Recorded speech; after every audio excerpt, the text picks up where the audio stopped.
बिस्मिल्लाहिर्रहमानिर्रहीम। कैसे हैं भैया आप लोग? रटना नहीं है, समझना है। सिंथ text book board matric chemistry chapter number 15 halogen का पार्ट 7 जो है हम करने जा रहे हैं। हेलोजन पार्ट 7 और इसके बाद पार्ट 8 आएगा, पार्ट 9 आएगा। ठीक है, पूरी तरतीब के साथ इसके अंदर हम क्या डिस्कस करेंगे?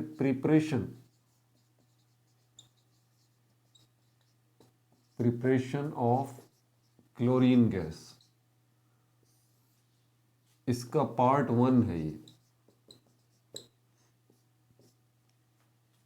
ठीक है, हर चीज़ बिल्कुल सेटिंग में चल रही है। और इसमें हम क्या देखेंगे? Laboratory preparation of chlorine gas. Lab में आप क्लोरीन गैस को कैसे तैयार कर सकते हैं? Laboratory preparation of chlorine gas. और इसके 3 मेथड्स जो हैं उनको डिस्कस करेंगे हम इस पार्ट 1 के अंदर। ठीक है, पहले ही आपको बता रहा हूँ, पुरानी बुक अगर आपके पास है तो उसके अंदर जो है आप देख सकते हैं पेज नंबर 270 पे ये मौजूद है, प्रिपरेशन ऑफ क्लोरीन। ये लेबोरेटरी मेथड है। उसके बाद अगली वीडियो के अंदर हेलोजन का पार्ट 8 आएगा और प्रिपरेशन ऑफ क्लोरीन गैस का पार्ट 2 आएगा। उसमें हम इंडस्ट्रियल प्रिपरेशन में देखेंगे फ्रॉम नेल्सन सेल। मैं लिख भी देता हूँ अगली वीडियो का अभी से ही, फ्रॉम नेल्सन सेल। ये हमारे पास प्रिपरेशन ऑफ क्लोरीन गैस का पार्ट 2 होगा। ठीक है भाई, तरतीब याद रखिएगा। और इंडस्ट्रियल प्रिपरेशन के अंदर ही हमारे पास नेल्सन सेल के अलावा जो दूसरा मौजूद है वो क्या मौजूद है? From Castner Kellner cells. कास्टनर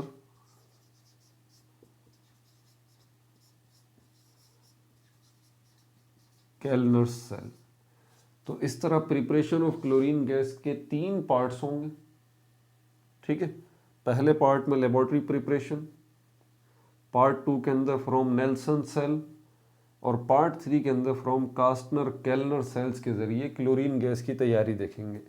और इसी तरह ओवरऑल ये हेलोजन सीरीज़ का पार्ट 7 ये हो गया, पार्ट 8 होगा, फिर पार्ट 9 जाके ये पूरी प्रिपरेशन ऑफ क्लोरीन गैस जो है वो निमट जाएगी। ठीक है, तो कॉपी पेंसिल ले लीजिए, लेक्चर को नोट करना है और मुस्कुराते रहना है। लेबोरेटरी के अंदर क्लोरीन गैस को कैसे तैयार करते हैं, ये इसके 3 मेथड्स हैं। फर्स्ट मेथड पहले डिस्कस कर लेते हैं, लेकिन उस मेथड को डिस्कस करने से पहले आपको एक यूनिवर्सल कॉन्सेप्ट बता दूं तैयारी का, प्रिपरेशन का यूनिवर्सल कॉन्सेप्ट जो है,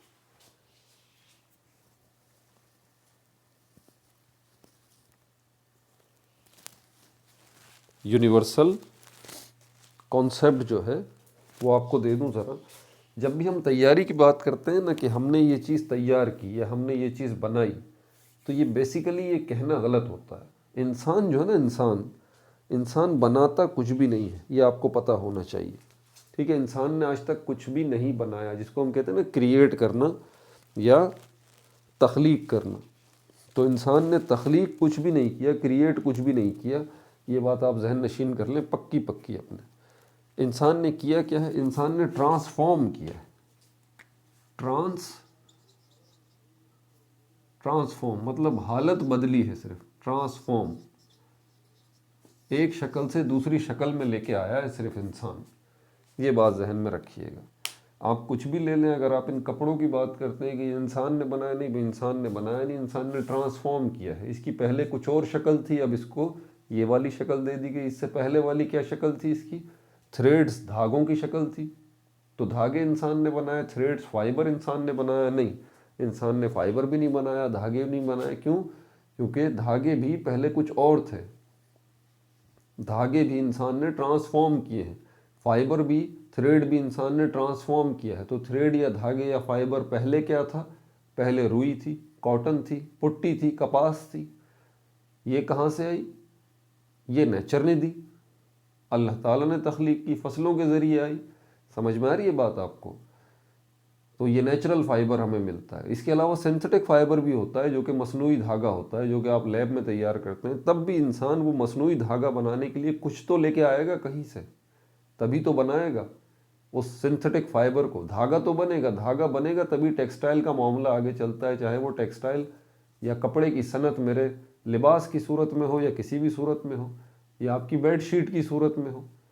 बहरहाल टेक्सटाइल के लिए धागा चाहिए, धागे के लिए कपास चाहिए या सिंथेटिक फाइबर चाहिए।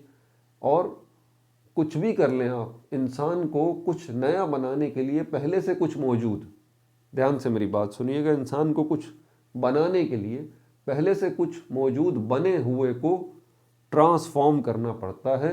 ट्रांसफॉर्म करता है इंसान, उसकी पहली सी बनी हुई शक्ल को ट्रांसफॉर्म करता है, एक नई शक्ल में दे देता है। बस इंसान का ये काम है। अगर हम कहते हैं कि लैब के अंदर हम जो है वो क्लोरीन गैस की तैयारी कर रहे हैं, नहीं, ऐसी बात नहीं है। क्लोरीन गैस की तैयारी हम नहीं कर रहे, बल्कि हम यहाँ पर भी ट्रांसफॉर्म ही कर रहे हैं। क्यों? क्योंकि क्लोरीन गैस की तैयारी की अगर मैं बात करता हूँ ना, तो क्लोरीन गैस किससे मिलके बनी है? क्लोरीन गैस जो है वो 2 क्लोरीन के एटम से मिलके बनी है।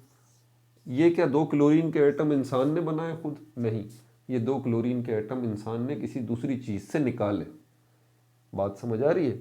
अब वो किससे निकाल सकता है ये 2 क्लोरीन गैस?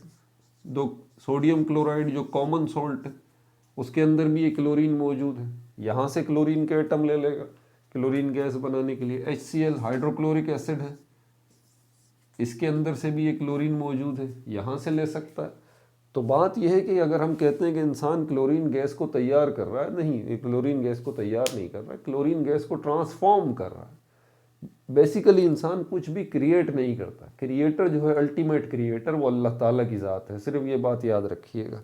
घूम फिर के इंसान को कहीं ना कहीं कुछ बनाने के लिए पहले से कुछ बना हुआ जो है उससे ही इस्तेफादा करना पड़ता है। ये बात जहन में रखिएगा, ये सेंट्रल आइडिया है इसका। बहरहाल, तो अगर हम laboratory preparation of chlorine gas की बात करते हैं कि हम स्कूल लैब में या किसी भी दूसरी लैब में हम तजुर्बात के लिए, एक्सपेरिमेंट्स के लिए अगर क्लोरीन गैस को तैयार करना चाहते हैं, तो हम इसके लिए क्या करेंगे? इसके लिए हमें क्या करना पड़ेगा? हमारे पास 3 मेथड जो आपके सिलेबस में दिए गए हैं, ठीक है। वो बोल रहा है कि हाइड्रोक्लोरिक एसिड चाहिए, hydrochloric acid HCl, hydrochloric acid ले आइए आप, ठीक है। और एक और कंपाउंड ले आइए जिसको मैंगनीज डाइऑक्साइड कहते हैं। ये भी कंपाउंड है, ये भी कंपाउंड है, ये दोनों चीज़ें बाज़ार से मिलती हैं, ले आइए। इसके बाद फिर आप क्या करेंगे? इसको हीट करेंगे। दोनों को मिक्स करने के बाद, हाइड्रोक्लोरिक एसिड और मैंगनीज डाइऑक्साइड को मिक्स करने के बाद एक बर्तन में लेके, ठीक है, इसको आप हीटअप करेंगे। ये रहा वो बर्तन, यहाँ से आप इसको हीट दे रहे हैं, ठीक है। तो उसके बाद ये हाइड्रोक्लोरिक एसिड और मैंगनीज डाइऑक्साइड किस चीज़ में कन्वर्ट हो जाएंगे? 3 चीज़ों में कन्वर्ट हो जाएंगे। ये मैंगनीज क्लोराइड में, ठीक है, H2O वाटर के अंदर, और प्लस क्लोरीन गैस के अंदर, क्लोरीन गैस के अंदर। अब बात समझ में आई जो मैं आपसे कह रहा था कि क्लोरीन गैस अगर इंसान को बनानी है तो उसको क्लोरीन के एटम्स चाहिए, और डेफिनेटली वो क्लोरीन के एटम्स खुद नहीं बना सकता, वो किसी दूसरी चीज़ से क्लोरीन के एटम जो है वो निकालेगा। कहाँ से निकालेगा? हाइड्रोक्लोरिक एसिड में से क्लोरीन के एटम्स निकालेगा। किसकी मदद से निकालेगा? इस चीज़ की मदद से निकालेगा, मैंगनीज ऑक्साइड की मदद से। कैसे निकालेगा? दोनों को मिक्स करेगा और इनको हीटअप करेगा, तब जाके, ठीक है भाई। इसके अलावा अगर हाइड्रोक्लोरिक एसिड जो है, इसके अलावा मैंगनीज डाइऑक्साइड के अलावा पोटेशियम परमैंगनेट,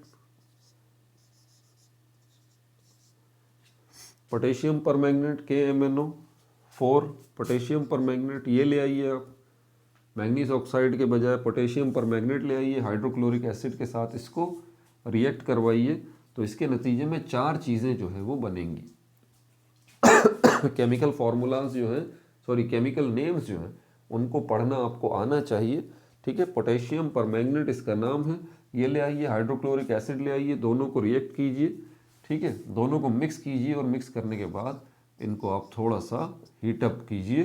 तो उसके बाद क्या होगा? हीट करते रहिए, तो इससे 3 चीज़ें बनेंगी। पोटेशियम क्लोराइड बनेगा एक, तो दूसरी चीज़ बनेगी मैंगनीज क्लोराइड, तीसरी चीज़ जो बनेगी वो वाटर बनेगा, और चौथी चीज़ जो बनेगी वो क्लोरीन गैस बनेगी।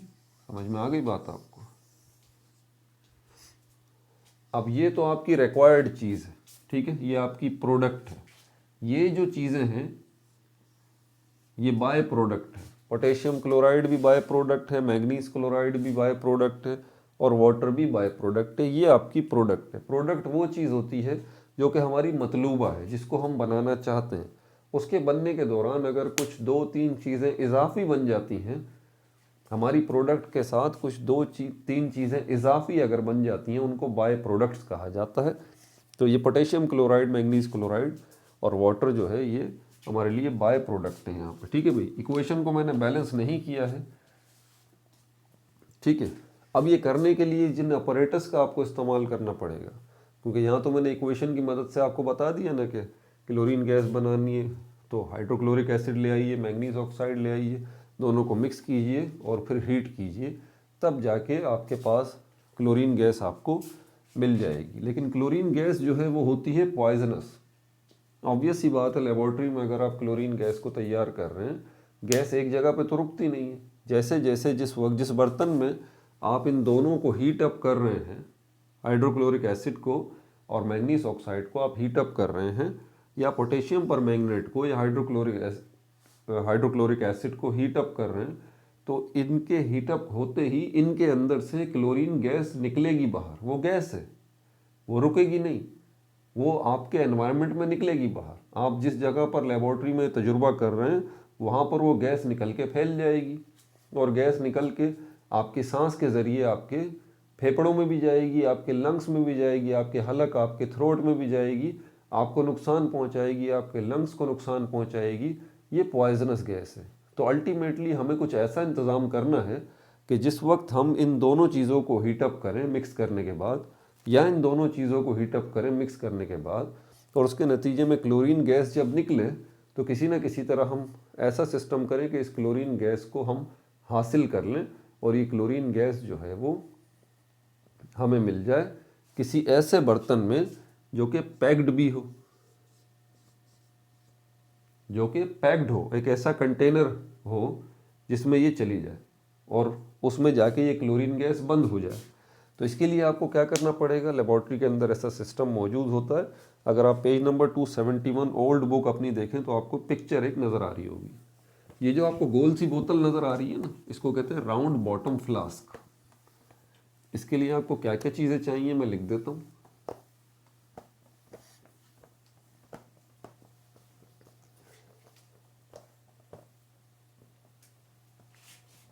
थिंग्स रिक्वायर्ड, किन चीज़ों की आपको ज़रूरत है, क्योंकि एमसीक्यूज़ में नॉर्मली ये क्वेश्चंस पूछे जा सकते हैं। Round bottom flask, round bottom flask, flask का मतलब है बर्तन, एक ऐसा बर्तन जिसका बॉटम राउंड हो, जिसका पैंदा राउंड हो, गोल हो, इस तरह का। इसमें आपने क्या लेना, manganese oxide plus hydrochloric acid इस बोतल में डाल दीजिए आप, ठीक है भाई। ये करने के बाद फिर आप क्या करेंगे, ऊपर से इसको बंद करना पड़ेगा। इसको बंद करने के लिए आपको क्या लगाना पड़ेगा, यहाँ पर कॉर्क लगाना पड़ेगा। दूसरी चीज़ क्या है, कॉर्क। कॉर्क जो है वो रबड़ का बना हुआ होता है, ठीक है। आसानी से आप इसके लगा के इसको फिट कर दें तो ये बंद हो जाएगा। अब ऑब्वियस सी बात है कि आपने इस बोतल को, शीशे की बनी हुई होती है राउंड बॉटम फ्लास्क, जिसमें ये दोनों चीज़ें आपने डाल दी हैं, ऊपर से कॉर्क लगा के इसको बंद भी कर दिया। अब इसको हीट अप करना है, हीट अप करना है। अब हीट अप करने के लिए आप इसको हाथ में पकड़ के तो हीट अप नहीं करेंगे। सपोज करें अगर इस तरह से हीट अप करते हैं हाथ में पकड़ के, तो अल्टीमेटली इसको जब हीट मिलेगी इस मिक्सचर को, तो इसमें से क्लोरीन गैस निकलेगी और ऊपर की तरफ आएगी, ठीक है भाई। क्लोरीन गैस निकलेगी और ऊपर की तरफ आएगी, आपने कॉर्क लगाया हुआ, तो मतलब क्लोरीन गैस बनेगी तो सही, लेकिन इसी बोतल के अंदर ही रहेगी, इसी राउंड बॉटम फ्लास्क में ही रहेगी। आप ऐसा नहीं चाहते, आप चाहते हैं कि यहाँ से निकलने के बाद क्लोरीन गैस किसी दूसरे बर्तन में चली जाए। ये जो दूसरा बर्तन है ये साइड में लगा हुआ होता है, ठीक है, और इस दूसरे बर्तन को जो हम गैस जार कहते हैं, इसको हम कहते हैं क्या, गैस जार कहते हैं। ये इस तरह का होता है। ये पिक्चर में देखें तो आपको ये नज़र भी आ रहा होगा। तो ये जो आपको नज़र आ रहा है ये ऊपर शीशे का होता है, नीचे इसकी लकड़ी लगी हुई है, वुड लगी हुई है, ठीक है। ये क्या कहलाता है, गैस जार। इस गैस जार का मकसद ये होता है कि जो भी तजुर्बे के दौरान हम गैस बना रहे हैं वो उस बर्तन में से निकल के इस गैस जार में आ जाए। गैस जार में आने के बाद महफूज हो जाएगी, वो गैस एनवायरनमेंट में नहीं जाएगी। लेकिन अल्टीमेटली अब यहाँ से यहाँ तक वो गैस जार तक इस राउंड बॉटम फ्लास्क से निकल के ये क्लोरीन गैस इस गैस जार तक जाएगी कैसे? इसके लिए आपको किस चीज़ की ज़रूरत है, शीशे की एक रॉड की ज़रूरत है, इस तरह की, इस तरह की, ये शीशे की। ये लैब में ये आप बनाएंगे, आपके पास जो है वो तरीका होता है बाकायदा इसका बनाने का, तो ये ख़ुद आप बना सकते हैं। अब इस तरीके को तो मैं एक्सप्लेन नहीं कर सकता कि ये कैसे बनाएंगे। ये शीशे की ट्यूब होती है, लंबी होती है, फिर आप इसको जो है वो यू शेप दे लेते हैं। अब इसके दो सिरे हैं, ये यहाँ से भी खुला हुआ है, यहाँ से भी खुला हुआ है। इसको इसी तरह उठा के आप यूँ रखते हैं कि इसका एक सिरा इसके अंदर डाल देते हैं और दूसरा सिरा इसका, दूसरा मुंह इसका किसके अंदर जाता है, इसके अंदर जाता है। ये जो शीशे की बनी हुई इस तरह की यू शेप जो इस तरह की ये शीशे की बनी हुई यू शेप जो एक ट्यूब है, इसका नाम है delivery tube. Delivery tube.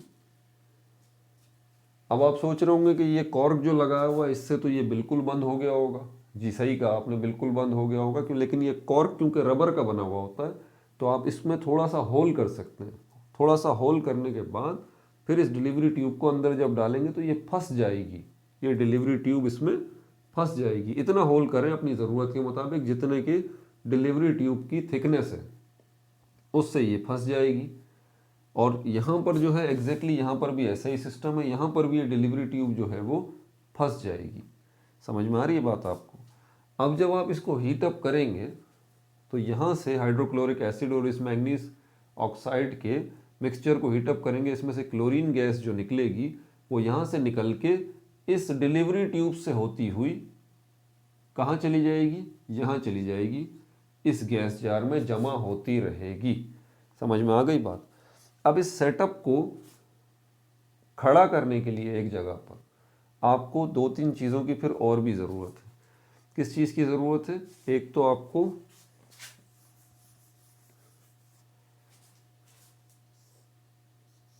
Iron strand चाहिए। आयरन स्ट्रैंड के अंदर क्लिप लगे हुए होते हैं जिसकी मदद से आप इसको एक जगह पर रोक सकते हैं, होल्ड कर सकते हैं। ये क्लिप जो है उससे आप, ये आयरन का स्टैंड बना हुआ है, ठीक है, इसकी मदद से आप क्या कर सकते हैं, इसको होल्ड कर सकते हैं। ये इस तरह से ये बना हुआ ये आयरन स्टैंड और इसमें दो ये क्लिप लगे हुए हैं, तो ये इसको पकड़ लेंगे, किसको, इसको राउंड बॉटम फ्लास्क को। और इसी के नीचे आप जो है यहाँ पर हीट अप करें, यहाँ पर यहाँ से आप इसको हीट देना शुरू कर दें। हीट देने के लिए जो है वो हमारे पास बंसन बर्नर होता है, बंसन बर्नर जिसके साथ जो है वो गैस का कनेक्शन होता है, ठीक है, नेचुरल गैस का कनेक्शन होता है। तो यहाँ पर बंसन बर्नर, ये तो मैंने बंसन बर्नर नहीं बनाया है, तो मैंने मोमबत्ती बना दी, सिर्फ कैंडल बना दी आपको समझाने के लिए कि हीट अप कर रहे हैं आप इस राउंड बॉटम फ्लास्क को। समझ में आ रही है बात आपको? तो इस तरह से फिर आप लैब में जो है वो क्लोरीन गैस को हासिल करते हैं। जब आपको लगे कि यहाँ पर ठीक ठाक क्लोरीन गैस जमा हो चुकी है तो आप इसको हीट अप करना बंद कर दीजिए। उसके बाद इसमें से क्लोरीन गैस नहीं बनेगी और यहाँ पर आपके पास safe and sound chlorine gas जो है वो आ जाएगी। ढक्कन भी होता है एक कॉर्क के ऊपर, इसको जब निकालेंगे डिलीवरी ट्यूब को इस गैस जार से, इस डिलीवरी ट्यूब को निकालेंगे, यहाँ ढक्कन लगाइए गैस जार में, आपको प्योर क्लोरीन गैस जो है वो मिल जाएगी। समझ में आ गई बात? ये जो हमने प्रिपरेशन देखी है, ये किससे हमने प्रिपरेशन देखी है? ये हमने देखी है हाइड्रोक्लोरिक एसिड और मैंगनीज ऑक्साइड के ज़रिए क्लोरीन गैस की तैयारी। जैसे मैंने कहा था कि और भी तरीके हैं क्लोरीन गैस को जो है वो आप कॉमन सॉल्ट की मदद से भी तैयार कर सकते हैं। ठीक है, सेटअप यही रहेगा, इसको मिटा देता हूँ, यही सेटअप रहेगा सारा का सारा।